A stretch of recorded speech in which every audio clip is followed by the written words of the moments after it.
Myself, Ramya K.R., Assistant Professor, Government First Grade College, Guppy. Let us know about the administration of Vijayanagara Empire.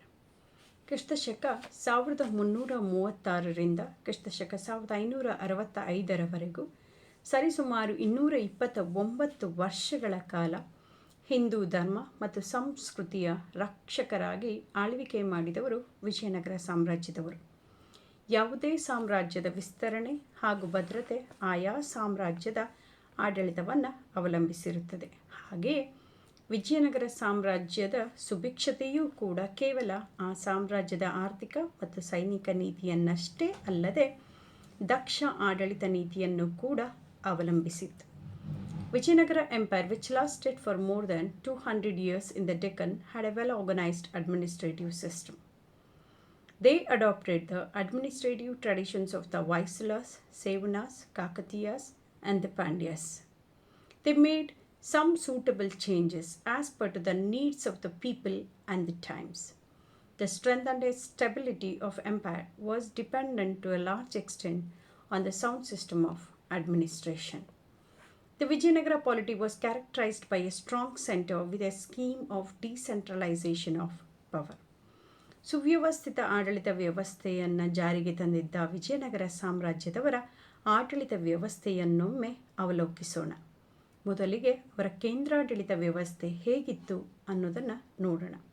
The first is king, the pivot of administrative machinery. ರಾಜ ಆಡಳಿತದ ಕೇಂದ್ರ ಬಿಂದು. Monarchy was the norm of the government. The powers of the king were not absolute but limited by customs and conventions. Always promoted the social and moral well-being of the people. Krishnadevaraya, the greatest ruler, explains the position of a kingship in his book Amukta Malyada, that a king should gather round him people skilled in statecraft and their advice and help in administration. He further writes, a crowned king should always rule with an eye towards dharma. ಸುವ್ಯವಸ್ಥಿತ ಆಡಳಿತ ವ್ಯವಸ್ಥೆಯನ್ನು ಹೊಂದಿದಂಥ ವಿಜಯನಗರ ಸಾಮ್ರಾಜ್ಯದವರು ವಿಕೇಂದ್ರೀಕೃತ ಆಡಳಿತವನ್ನು ಹೊಂದಿದ್ರು. ರಾಜತ್ವ ವಂಶಪಾರಂಪರ್ಯವಾಗಿತ್ತು. ರಾಜನೇ ಸರ್ವೋಚ್ಚ ಅಧಿಕಾರಿಯಾಗಿದ್ದ. ಹಿರಿಯ ಮಗ ಉತ್ತರಾಧಿಕಾರಿಯಾಗಿರುತ್ತಿದ್ದ. ಹಿರಿಯ ಮಗನೇನಾದರೂ ಅಪ್ರಾಪ್ತ ವಯಸ್ಕನಾಗಿದ್ದಲ್ಲಿ ಕೆಲವೊಮ್ಮೆ ರಾಜಪ್ರತಿನಿಧಿಗಳ ಮೂಲಕ ರಾಜ್ಯದ ಆಡಳಿತವನ್ನು ನಿರ್ವಹಿಸಲಾಗ್ತಿತ್ತು. ಉದಾಹರಣೆಗೆ ಸಾಳುವ ಸಂತತಿಯ ವೀರನರಸಿಂಹ ಮತ್ತು ಅರವಿಡ ಸಂತತಿಯ ರಾಮರಾಯ. ಹಾಗೆಯೇ ಯುವರಾಜ ಅಪ್ರಾಪ್ತ ವಯಸ್ಕನಾಗಿದ್ದರೂ ಕೂಡ ಪಟ್ಟಾಭಿಷೇಕವನ್ನು ನೆರವೇರಿಸಿದಂಥ ಘಟನೆಗಳು ಉಂಟು. ಅದಕ್ಕೆ ಉದಾಹರಣೆ ಅಂದರೆ ಕೃಷ್ಣದೇವರಾಯನ ಮಗನಾದಂಥ ತಿರುಮಲಾರಾಯ ಪಟ್ಟಾಭಿಷೇಕ್ತನಾದಾಗ ಕೇವಲ ಆತನಿಗೆ 6 ವರ್ಷ ವಯಸ್ಸಾಗಿತ್ತು. ಹಾಗೆ ಪ್ರಜಾ ರಕ್ಷಣೆ, ಪ್ರಜೆಗಳ ಹಿತವನ್ನು ಕಾಪಾಡುವುದು ಮತ್ತು ದುಷ್ಟ ನಿಗ್ರಹ ರಾಜನ ಪ್ರಮುಖ ಕರ್ತವ್ಯವಾಗಿತ್ತು. ರಾಜ ಯಾವಾಗಲೂ ಧರ್ಮದ ದೃಷ್ಟಿಯಿಂದ ಆಡಳಿತ ನಡೆಸಬೇಕಿತ್ತು. ಎರಡನೇದು ದ ಕೌನ್ಸಿಲ್ ಆಫ್ ಮಿನಿಸ್ಟರ್ಸ್, ಮಂತ್ರಿಮಂಡಲ. The king was assisted by council of ministers who were nominated by the king. The ministers were appointed from 3 classes, that is, the Brahmins, the Kshatriyas, and the Vaishyas. The office of the minister was sometimes hereditary. The 3 important key posts of the state were the Prime Minister, the Chief Treasurer, and the Prefect of the Police. The council had a president called Sabhanayaka. Salvatimma was the Prime Minister of Krishnadevaraya and also a military commander of his army. ಆಡಳಿತದಲ್ಲಿ ರಾಜನಿಗೆ ಸಹಕರಿಸಲು ಸದಾ ಸಿದ್ಧವಿರುತ್ತಿದ್ದದ್ದು ಮಂತ್ರಿಮಂಡಲ. ರಾಜನೇ ನೇಮಕ ಮಾಡುತ್ತಿದ್ದನು. ಕೆಲವೊಮ್ಮೆ ಈ ಹುದ್ದೆಗಳು ಅರ್ಹತೆಯನ್ನಾಧರಿಸಿದರೆ ಮತ್ತೊಮ್ಮೆ ವಂಶಪಾರಂಪರ್ಯವಾಗಿದ್ದುದು ವಿಶೇಷತೆಯಾಗಿದೆ. ಪ್ರಧಾನಿ ಆಡಳಿತದ ಪ್ರಮುಖ ಸೂತ್ರಧಾರಿ. ಆತ ದೊರೆಯಷ್ಟೇ ಪ್ರಾಮುಖ್ಯತೆಯನ್ನು ಪಡೆದಿದ್ದನು. ಉದಾಹರಣೆಗೆ ಸಾಳುವ ತಿಮ್ಮ, ಈತ ಕೃಷ್ಣದೇವರಾಯ ಆಸ್ಥಾನದಲ್ಲಿ ಪ್ರಧಾನಿಯಾಗಿದ್ದು ಮತ್ತು ಮಿಲಿಟರಿ ಕಮಾಂಡರ್ ಕೂಡ ಆಗಿದ್ದನು. ಮೂರನೇದು ದ ಸೆಕ್ರೆಟೇರಿಯೇಟ್ ಅಥವಾ ಸಚಿವಾಲಯ. Abdul Razak and Yunis mentions about the existence of a secretariat popularly known as ದಿವಾನ್ ಖಾನ. ಸಚಿವಾಲಯಕ್ಕೆ ಇದ್ದದ್ದು ದಿವಾನ್ ಖಾನ ಎಂಬ ಹೆಸರು. Maintained registers and king's orders were authenticated by seal. ರಾಜನ ಆಜ್ಞೆಗಳನ್ನು ದಾಖಲೆ ರೂಪದಲ್ಲಿ ಸಂಗ್ರಹಿಸುತ್ತಿದ್ದಂಥ ಇಲಾಖೆ ಇತ್ತು. The chief secretary was known as Rayaswami. ಸಚಿವಾಲಯದ ಮುಖ್ಯಸ್ಥನನ್ನು ರಾಯಸ್ವಾಮಿ ಎಂದು ಹಾಗೂ ಇನ್ನುಳಿದ ಸದಸ್ಯರನ್ನು ರಾಯಸಾಯಿ ಎಂದು ಕರೆಯಲಾಗುತ್ತಿತ್ತು. Fourth one, administrative hierarchy. ನಾವಾಗಲೇ ಎಂಪೈರ್ ಬಗ್ಗೆ ನೋಡಿದ್ದೀವಿ, ಅಥವಾ ಸಾಮ್ರಾಜ್ಯ ಅಥವಾ ಕೇಂದ್ರಾಡಳಿತ ವ್ಯವಸ್ಥೆಯ ಬಗ್ಗೆ ಮಾಹಿತಿ ಪಡೆದಿದ್ದೀವಿ. ದ ಸೆಕೆಂಡ್ ಈಸ್ ರಾಜ್ಯಾಸ್ ಅಥವಾ provinces which are ruled by provincial governors. Third one is vishaya. Fourth is nadu. Fifth is kampana. And the lowest unit of administration was grama or village. Empire ಆಗಲೇ ಆಗಿದೆ, ಹಾಗಾಗಿ ರಾಜ್ಯಾಸಿಗೆ ಬರೋಣ. ಇಲ್ಲಿ ಎರಡು ರೀತಿಯ ಅಧಿಕಾರಿ ವರ್ಗದವರನ್ನು ನಾವು ನೋಡ್ತೀವಿ. ಮೊದಲನೇ ವರ್ಗ ರಾಜನೇ ನೇಮಕ ಮಾಡಿದಂಥ ಪ್ರತಿನಿಧಿಗಳು. ಯಾರಪ್ಪ ಅವರು ಅಂದರೆ ರಾಜಮನೆತನದವರು. ಎರಡನೇದು ಸಾಮಂತ ಅಥವಾ ನಾಯಂಕರರು. ಕಂದಾಯ ವಸೂಲಿ, ನ್ಯಾಯ ವಿತರಣೆಯ ಅಧಿಕಾರವನ್ನು ಈ ರಾಜ್ಯಗಳು ಅಥವಾ ಈ ಪ್ರಾಂತ್ಯಗಳು ಹೊಂದಿದ್ದವು. ರಾಜನಿಗೆ ಅವಶ್ಯಕತೆ ಇದ್ದಲ್ಲಿ ಯುದ್ಧಕ್ಕೆ ಸೈನ್ಯವನ್ನು ಕೂಡ ಇವರು ಕಳುಹಿಸಬೇಕಿತ್ತು. There were 6 main provinces. Each province was under a viceroy or naik, who was either a member of the royal family or influential noble of the state. The governors, nayakas, had a good deal of independence. They had civil, military and judicial powers. They maintained their own armies, appointed officers, issued coins and maintained law and order in their own respective provinces. Then we'll once again come for the grama or village. The head of the village was called as Gowda. ಇವನ ಸಹಾಯಕ್ಕೆ ಇದ್ದವರು ಸೇನಬೋವ ಅಂದರೆ ಗ್ರಾಮ ಲೆಕ್ಕಿಗರು. ಇನ್ನುಳಿದಂತೆ ವೃತ್ತಿ ಆಧಾರಿತ ಸದಸ್ಯರಿದ್ದರು. ಬಡಗಿ, ಕ್ಷೌರಿಕ, ಬರಿಕ, ಅಂಬಿಗ, ಅಕ್ಕಸಾಲಿಗ, ಕಮ್ಮಾರ ಈ ಥರದವರು ಗೌಡನಿಗೆ ಸಹಾಯವನ್ನು ಮಾಡ್ತಾಯಿದ್ರು ಆಡಳಿತದಲ್ಲಿ.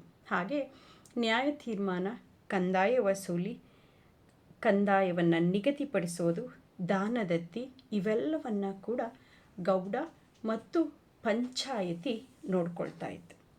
ಹಾಗಾದರೆ ಈ ಗ್ರಾಮ ವ್ಯವಸ್ಥೆಯನ್ನು ನೋಡ್ಕೊಳ್ಳೋದಕ್ಕೆ ರಾಜ ನೇಮಕ ಮಾಡಿದಂಥ ಅಧಿಕಾರಿಯನ್ನು ಮಹಾನಾಯಕಾಚಾರ್ಯ ಅಂತ ಹೇಳಿಬಿಟ್ಟು ಕರೀತಾರೆ. ಹಾಗೆ ಹಳ್ಳಿಗಳಲ್ಲಿ ಆಯಗಾರ ಪದ್ಧತಿ ಇತ್ತು ಅಂತ. ಗ್ರಾಮಗಳ ಆಡಳಿತವನ್ನು ನೋಡಿಕೊಳ್ತಿದ್ದಂಥ ಇಲಾಖೆ ಆಯಗಾರ ಇಲಾಖೆ. ಮತ್ತೊಂದು ತಲೆಯಾರಿ ಅಂತ ಇತ್ತು. ತಲೆಯಾರಿ ಅಂದರೆ ಹಳ್ಳಿಗಳ ಮತ್ತು ಬೆಳೆಗಳ ಕಾವಲುಗಾರ ಆಗಿದ್ದನು. Then will come. Village was the lowest unit of administration and was efficient. ಹೌದು, ಆಡಳಿತದ ಅತ್ಯಂತ ಚಿಕ್ಕ ಘಟಕ ಮತ್ತು ವಿಜಯನಗರ ಸಾಮ್ರಾಜ್ಯದಲ್ಲಿ ಉತ್ತಮ ಸ್ಥಳೀಯ ಆಡಳಿತವನ್ನು ಹೊಂದಿದ್ದವು ಅಂದರೆ ಹಳ್ಳಿಗಳು. The principle of autonomy was also extended to the village administration. ಗೌಡನಿಗೆ ಮತ್ತೆ ಸಹಾಯಕವಾಗಿ ಇದ್ದಂಥವರು ಅಂದರೆ ಅಕೌಂಟೆಂಟ್, ಸೊ ಕಾಲ್ಡ್ ಕರ್ಣಿಕ, ನಾನಾಗಲೇ ಹೇಳಿದೆ ಸೇನಬೋವ ಅಂತ ಹೇಳಿಬಿಟ್ಟು ಅವರಿದ್ದರು. ಮತ್ತು ಜೊತೆಗೆ ತಳವಾರ ಇದ್ದರು. ತಳವಾರ ಅಂತಂದರೆ ಪೊಲೀಸ್ ಡ್ಯೂಟೀಸ್ ಮಾಡ್ತಿದ್ದವರು. ಮತ್ತು ಬೇಗಾರ ಅಂದರೆ superintendent of forced labour. Then will come for revenue administration, ಕಂದಾಯ ಆಡಳಿತ. The prosperity of Vijayanagara speaks greatly for its financial soundness. ಹಾಗಾದರೆ ಆದಾಯದ ಯಾವ ಮೂಲಗಳು, ಆರ್ಥಿಕ ಪರಿಸ್ಥಿತಿ ಅತ್ಯಂತ ಸಂಪತ್ಭರಿತವಾಗಿತ್ತು ಅನ್ನುವಂಥ ಮಾಹಿತಿಯನ್ನು ನಾವು ಕೇಳಿದ್ದೀವಿ. ಹಾಗಾದರೆ ಆದಾಯದ ಮೂಲಗಳು ಯಾವ್ಯಾವು ನೋಡೋಣ. Chief sources of income. Land revenue from crown lands was the most important source. Tributes and gifts from vassals and feudal chiefs, customs collected at ports, and tolls on inland commerce, taxes on various professions, houses, markets, and fines inflicted by courts, etc. ಭೂಕಂದಾಯ ರಾಜಭಂಡಾರದ ಮುಖ್ಯ ಆದಾಯ ಮೂಲವಾಗಿತ್ತು. ಹಾಗಾದರೆ ಎಷ್ಟು ಕಂದಾಯವನ್ನು ನಿಗದಿಪಡಿಸಿದ್ರು ನಂತರ ನಾವು ತಿಳ್ಕೊಳ್ಳೋಣ. ಅದು ಬಿಟ್ಟರೆ ಭೂಕಂದಾಯವನ್ನು ಬಿಟ್ಟರೆ ಕಪ್ಪ ಕಾಣಿಕೆ, ಸಾಮಂತರಿಂದ ವಸೂಲಾಗುತ್ತಿದ್ದಂಥ ಕಂದಾಯ, ಬಂದರುಗಳು ಮತ್ತು ಆಂತರಿಕ ವ್ಯವಹಾರದಿಂದ ಬರುತ್ತಿದ್ದಂಥ ಆದಾಯಗಳು ಕಂದಾಯದ ಮೂಲಗಳಾಗಿದ್ದವು. ಅದು ಬಿಟ್ಟರೆ ಬ್ರಾಹ್ಮಣರಿಗೆ ನೀಡಿದಂಥ ಭೂಮಿಯಲ್ಲಿ 1/20 ಭಾಗ ಮತ್ತು ದೇವಸ್ಥಾನಕ್ಕೆ 1/30 ಭಾಗ ಕಂದಾಯವನ್ನು ವಸೂಲಿ ಮಾಡಲಾಗ್ತಿತ್ತು. Collection of land revenue entrusted to the department of ಅಥಾವಣೆ.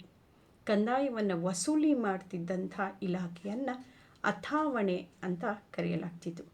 It was collected on the basis of assessment fixed after careful survey. Generally, 1/6 of the gross produce was collected as revenue. In emergency, it was raised to half or 1/4. Paid in the form of cash or kind. ಇದರಿಂದ ಒಂದು ನಮಗೆ ಗೊತ್ತಾಗೋದೇನಪ್ಪ ಅಂದರೆ ಕೆಲವೊಮ್ಮೆ ತೆರಿಗೆ ಪದ್ಧತಿ ಸಮಾನವಾಗಿರಲಿಲ್ಲ ಅನ್ನೋದು. ಯಾಕಂದರೆ ಉತ್ಪನ್ನದ 1/6 ಭಾಗ ಕಂದಾಯವನ್ನಾಗಿ ನೀಡಲಾಗಬೇಕಾಗಿತ್ತು ಅನ್ನೋದಾದರೆ ಬ್ರಾಹ್ಮಣರಿಗೆ ನಿಗದಿಪಡಿಸಿದ್ದು 1/20 ಭಾಗ ಮತ್ತು ದೇವಸ್ಥಾನದ ಭೂಮಿಗಳಿಗೆ ನಿಗದಿಪಡಿಸಿದ್ದು 1/30 ಭಾಗ. ಹಾಗೆ ಇನ್ನುಳಿದಂಥ 3 ಸುಂಕಗಳ ಬಗ್ಗೆ ನಾವು ಮಾಹಿತಿ ತಿಳಿದುಕೊಳ್ಳೋಣ. ಮೊದಲನೇದು ಸ್ಥಳಾದಾಯ, ಎರಡನೇದು ಮಾರ್ಗಾದಾಯ, ಮೂರನೇದು ಮಾಮೂಲಾದಾಯ. ಸ್ಥಳಾದಾಯ ಅಂದರೆ ಬೇರೆ ದೇಶಗಳಿಂದ ಆಮದು ಮಾಡಿಕೊಂಡಿದ್ದಂಥ ವಸ್ತುಗಳನ್ನು ಮಾರಾಟ ಮಾಡೋದಕ್ಕೆ ನೀಡಬೇಕಾಗಿದ್ದಂಥ ಸುಂಕವನ್ನು ಸ್ಥಳಾದಾಯ ಅಂತ ಕರೀತಾರೆ. ಮಾರ್ಗಾದಾಯ ಆ ವಸ್ತುಗಳನ್ನು ಒಂದು ಸ್ಥಳದಿಂದ ಮತ್ತೊಂದು ಸ್ಥಳಕ್ಕೆ ತೆಗೆದುಕೊಂಡು ಹೋಗೋದಕ್ಕೆ ಅವರು ಸುಂಕ ತೆರಬೇಕಾಗಿತ್ತು, ಅದನ್ನು ಮಾರ್ಗಾದಾಯ ಅಂತ ಹೇಳಿಬಿಟ್ಟು ಕರೀತಾರೆ. ಹಾಗೆಯೇ ಮತ್ತೊಂದು ಸುಂಕ ಯಾವುದಪ್ಪ ಅಂದರೆ ಮಾಮೂಲಾದಾಯ. ಮಾಮೂಲಾದಾಯ ಅಂದರೆ ವಿದೇಶಗಳಿಗೆ ರಫ್ತು ಮಾಡಲಾಗ್ತಿದ್ದಂಥ ವಸ್ತುಗಳಿಗೆ ತೆರಬೇಕಾಗಿದ್ದಂಥ ಸುಂಕವನ್ನು ಮಾಮೂಲಾದಾಯ ಅಂತ ಹೇಳಿಬಿಟ್ಟು ಕರೀತಾರೆ. Fifth one is judicial administration, ನ್ಯಾಯದಾನ ವ್ಯವಸ್ಥೆ. The king was the supreme judge and administered justice impartially. He presided over the Sabha, which was the highest court of appeal. There were also village courts, caste panchayats, and guild organizations to dispose of petty offences like violation of caste rules and rules of trade. Dharmashastras generally formed the basis on which cases were decided. Harsh punishments were inflicted. ರಾಜನೇ ಪರಮೋಚ್ಚ ನ್ಯಾಯಾಧೀಶನಾಗಿದ್ದನು. ಶಿಕ್ಷೆಗಳು 4 ರೀತಿಯವದ್ದಾಗಿದ್ದವು. ಮೊದಲನೇದು ದಂಡ ಆದರೆ, ಎರಡನೇದು ಆಸ್ತಿಯನ್ನು ಮುಟ್ಟುಗೋಲು ಹಾಕಿಕೊಳ್ಳುವುದು, ಮೂರನೇದು ಉಗ್ರ ಪರೀಕ್ಷೆ ಮತ್ತು 4ನೇದು ಮರಣದಂಡನೆಯಾಗಿತ್ತು. ಹಾಗೆಯೇ ಈ ಅಪರಾಧಿಗೆ ಮತ್ತೊಮ್ಮೆ ತಾನು ನಿರಪರಾಧಿ ಅಂತ ಸಾಬೀತುಪಡಿಸೋದಕ್ಕೆ ನ್ಯಾಯಾಲಯಕ್ಕೆ 3 ಬಾರಿ ಅರಿಕೆ ಮಾಡಿಕೊಳ್ಳುವಂಥ ಅವಕಾಶವನ್ನು ಇಲ್ಲಿ ನೀಡಲಾಗ್ತಿತ್ತು. So petitions were presented to the king or the prime minister by all those who had a grievances, and these were disposed of according to the principles of Hindu law. Punishments were very severe. Torture was used to find out the truth from the alleged culprit. Death sentence, mutilation of the limbs of the body, and confiscation of property were the deterrent punishments for the criminals. In the villages, panchayats dispensed justice for ordinary crimes. Let us go for the military administration. ಸೈನ್ಯದ ಆಡಳಿತ. ಸೈನ್ಯದ ಇಲಾಖೆಯನ್ನು ಕಂದಾಚಾರ ಅಂತ ಕರೆಯಲಾಗ್ತಿತ್ತು. Military department was called Kandachara. There was a well-organized and efficient standing army. It consisted of cavalry, infantry, artillery, and elephants. There were also hybrid horses which were procured from foreign merchants. Different grades of officers were there in the army, the top grade being the Nayakas or Palayakas. In addition to the regular standing army, armies of vassal kings, governors, and feudal levies assisted the king whenever necessary. ಸಮರ್ಥ ಸಾಮ್ರಾಜ್ಯಕ್ಕೆ ಮತ್ತು ವಿಶಾಲವಾದ ಸಾಮ್ರಾಜ್ಯಕ್ಕೆ ಅತ್ಯಂತ ಅವಶ್ಯಕವಾದದ್ದು ಶಕ್ತಿಯುತ ಸೈನ್ಯ.